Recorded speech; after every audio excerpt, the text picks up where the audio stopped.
Welcome, everyone. It's really fun to be here after 5 years of having this symposium. And the first year was a bit of an experiment, and it's gotten so much momentum over 5 years. So it's great that it's still going. And it's fun to come back to the food topic in the 5 years. So what I'd like to do today is set the stage for this and set the stage for the panelists and the students that are going to be coming. Not with full introductions, just with kind of the context of where we are right now and what the evolving sphere of food security was all about. Before I get started, I wanted to thank Stacy Bent, who has had an amazing leadership role in the Tomcat Center and in the Precourt Institute, so thank you, Stacy. And this event wouldn't have been possible without Lee Johnson, Mickey Yu, Donica Sarlia, and at Precourt, as well as, I've got a little list here, Lori Carper, and at the Stanford Alumni Association.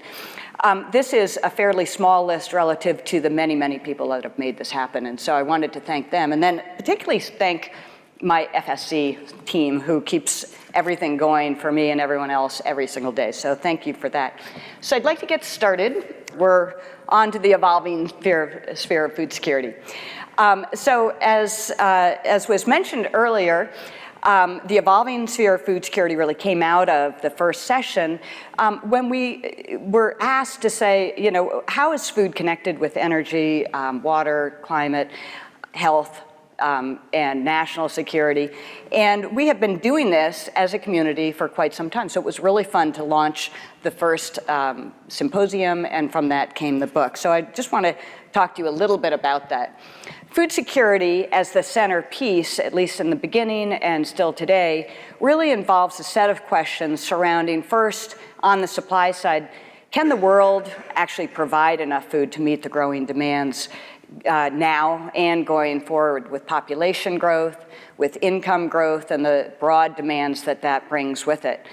And can we do that actually with increasing resource constraints, with climate change and other pressures on the agricultural systems? You know, can technology keep up with all of this? And so this is a huge question. David LaBelle, who's going to chair the next panel, has focused a lot of his effort in leading this, as have many others in this room. But it's not just the supply side, it's also on the demand side and the access, whether people not just have physical access, but if they have economic access, the incomes to be able to purchase food. That's a huge, huge constraint on food security today and going forward, since many of these people actually are involved and earn livelihoods from agriculture. It's not just producing bulk foods, but the right nutrition for a healthy and productive life. And the stability of all of this is really important, because when we think of the poorest populations in the future and today, any big spikes in supplies, spikes in prices really hurt the poorest people the most, who spend most of their income actually on food. So when we think about food security, the whole point of this symposium is to say it's not just about food and agriculture. It's about energy security and water security. It's about health and nutrition. It's about climate change and climate variability, environmental conditions. It's about governance and national security. All of these factors play a key role. And that's why we're so lucky to be here at Stanford, as Stacy said. Stanford brings expertise in all of these areas, plus a really long history that dates back for decades, actually, of interdisciplinary teaching, research, and collaboration. And so it's really easy for Stanford to take this niche and build upon it.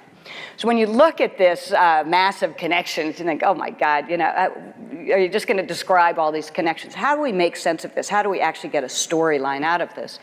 And this is what I really wanted to thank all the collaborators in the book project for really helping me and each other sort through what is the storyline. Food security is not their problem. It's not just the problem of the poor. It's all of our problems in every single country. And so how do low-income countries, middle-income countries, rich countries like the United States interact in ways to aggravate food insecurity and to solve food insecurity? And those really was the main thrust of the book. And so if we start from the poorest billion. This is just such a large challenge. We still today have 800 million to 1 billion people living in abject poverty, not enough money to eat healthy diets day in, day out. And to me, when I think about all the progress, and we're sitting in the hub of progress here in the Silicon Valley, all the progress we've made in the world in terms of economic transformations and technological transformations, and yet so many people, billion if we measure it just on the most extreme poverty and food insecurity, but 2 to 3 billion if we measure a range of malnutrition outcomes, are still suffering from this, and we still go on day to day. And so these different faces, of course, many of you have seen, you've traveled the world, you know about this. Many of these people live in extremely harsh conditions, conditions where there might be an 8-month dry season, in which there's no irrigation for crops, where most of the poor people are centered in agriculture. The picture on the lower right sort of depicts that. And the picture up on the top right is a girl in northern Benin who suffers, this was the end of an 8-month dry season, suffers from extreme malnutrition, where although she has aspirations, the malnutrition that she's experienced from the womb to this age today has left her stunted and probably impaired physically and cognitively, in ways that are going to affect her whole lifetime. And so these are big, big challenges that we face. So it's about being in these harsh environments. Sometimes it's too little water, sometimes it's too much water, and there are plenty of poor communities that do have access to irrigation and water. The top left is one of those in Bangladesh, and have even had access to good technologies or the modern technologies. But some have access to technologies that aren't so good. Steve Luby, who's going to be talking, has been running a project that many of us are involved in, looking at just the lead-based pesticides that many of these farmers have been using that also contributes to cognitive impairments. And so the health outcomes of this can be really quite severe. So food and agriculture interface with health and cognitive development, interfaces with the need for water and managing water, and interfaces with energy to lift water or to actually run agricultural systems. The bottom left is a story about food security, but not directly, of people just not having access to drinking water, safe drinking water, or clean drinking water, or not having access to sanitation. Jenna Davis, Amy Pickering have run this project, and it results in secondary malnutrition. Even though they may get enough food on their plates, they can't retain it because of infectious diseases like diarrheal diseases. And so these outcomes are multifaceted, and we're not thinking of an integrated program of management. We're really thinking of identifying the key interventions that are needed in these individual cases to lift some of these people out of poverty. The top center in India, over 300 million people still suffer from food insecurity in India, and many of those people are suffering because sanitation is so bad and secondary malnutrition is so bad. So all of these issues are multifaceted, but they do lead to very targeted interventions, and we have had the real, fortune, I think, here at Stanford to identify some of these. Jen Burney, who is in the picture on the left in the back there, postdoc here at Stanford, now at UC San Diego, still involved with our program, came from a physics major, said, well, if these people are sort of really suffering from an 8-month dry season, let's develop a solar-powered system to lift water. There is distributed water in these systems, but often it's just, we don't have the energy to lift it and take it to the farm plots. And so she developed a solar-powered system that's directly coupled, that doesn't need batteries, that can pull water up. And because it's more expensive than these communities have had in the past, you want to allocate it to crops that will be valuable, crops that are more nutritious and so forth, like you see on the right. And this has led to incredible improvements in these very remote, very poor areas in terms of nutrition, in terms of income, and especially in terms of sending girls back to school because they're not hauling water anymore. And the long-run implications of that are healthier societies, lower population growth, more food security. And so these are the types of solutions I think are really critical that we're identifying here at Stanford. Now, when we look at the past, there have been many societies that have lifted themselves out of this very, very poor and very malnourished situations. Indonesia is one of them. This is a photo actually taken by Marshall Burke, who's one of your speakers, very multi-talented here.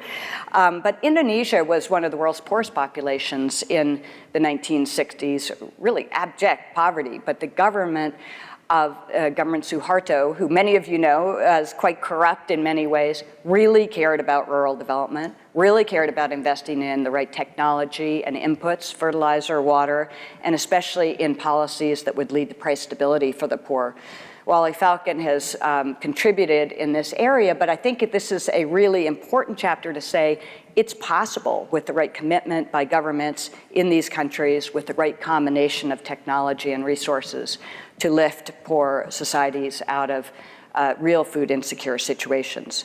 One of the interesting points of this story was for the largest Muslim population in the world, the president also invested in rural health clinics. And this was extremely important for stemming some of the secondary malnutrition issues. But the story's not over. We've seen huge successes in places like Indonesia, China. Those two countries alone, really brought down global poverty rates and helped increase and improve food security. And yet challenges are still there. I took a trip with Scott Rozelle, who's one of the speakers in the panel, to the province of Jiangxi, main rice growing area. And here we saw a lot of young kids like this, as well as older people. Most of the middle-aged people had gone to the cities to work.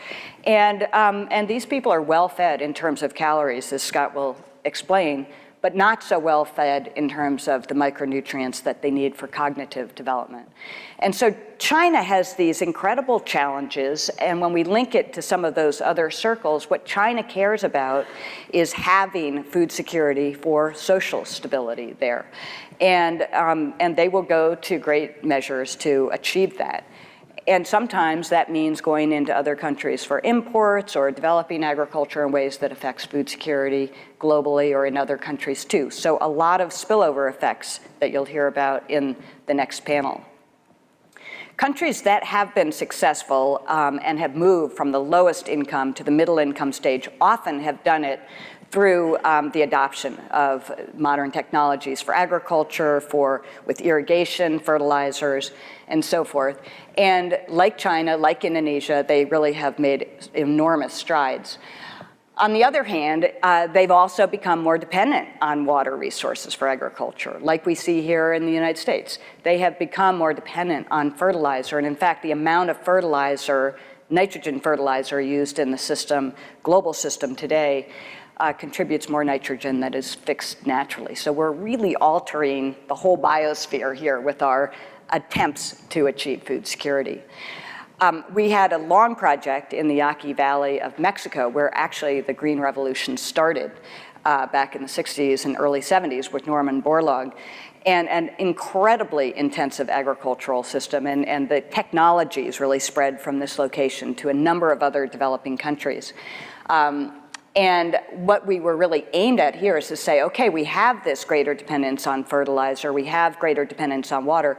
These countries need to have even higher productivity because now they're eating more meat, they need more grain for the meat, and so forth. Where do you intervene? What do you do?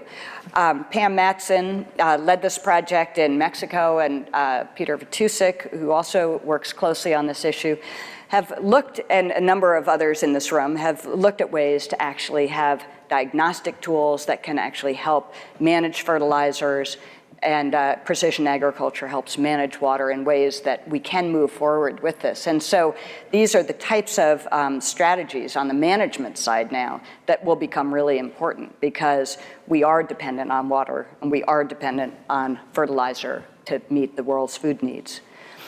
So the emerging economies are not really stopping just at the staple grains. There's a number of other crops that have become really important.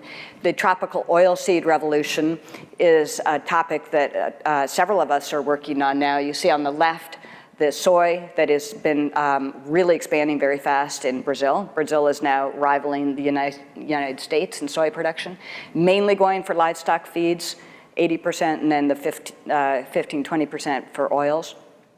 And it has been a very booming economy, one of the fastest growing crops in the world, only to be surpassed by oil palm, which is on the right there. And palm oil, which comes from this crop, is found in about half the products you buy in the grocery store. You may not be focused on it, but it's in all of these processed foods, in obviously a lot of vegetable oils, in cosmetics, lubricants, just a number of things. It's in kind of everything, and a lot of the land use change that we're seeing globally is being contributed by this oil palm expansion right now.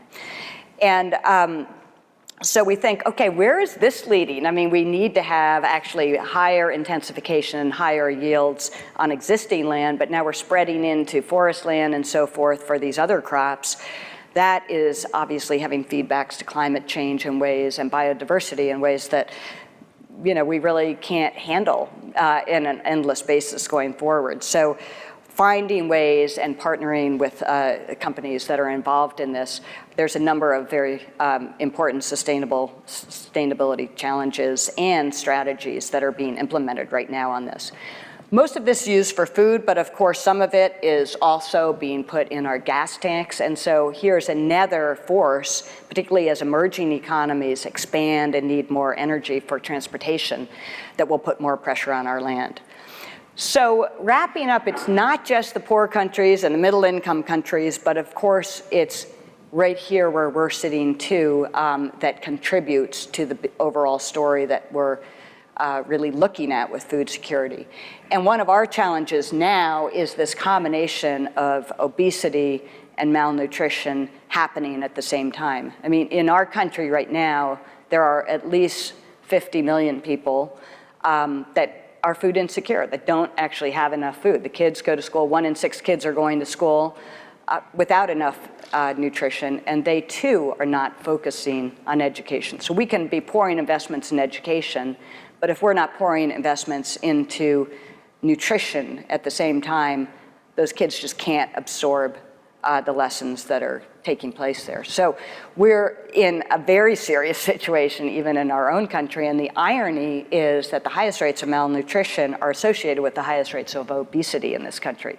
The cheapest calories and most convenient calories tend to be really bad calories, and that lead to these problems.